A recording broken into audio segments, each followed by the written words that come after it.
So the next exercise we're going to do, which is another 2 stretches actually, is called the cat-cow stretch. So I'm going to ask Laura to get into all fours here on the mat, nice and safely, slowly onto the ground. And we're going to ask Laura to keep her wrists in line with her shoulders and her knees in line with her hips.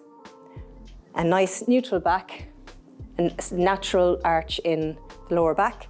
So if we had a wooden dowel and had it straight down here, you'd be hitting all 3 points. You'd have the head, the upper back and the tailbone.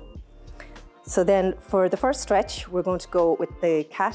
So I'm going to ask Laura to arch her back up as much as she can, as if she's trying to pull her bra strap up as close to the ceiling as possible. So if I can ask you to do that, Laura. Head up, hold for about 5 seconds. Then bring it back down, and then you want to do the opposite. You want to bring the belly button down as close to the ground as it can and get that nice arch. So you're feeling that stretch in the lower back. So you don't want to overstretch, and you definitely don't want to lose control of the abdominal muscles. You don't want to feel that your belly is dragging down onto the ground.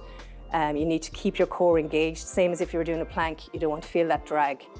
So you'd repeat that about 10 times in each direction, and do 2 to 3 sets per day.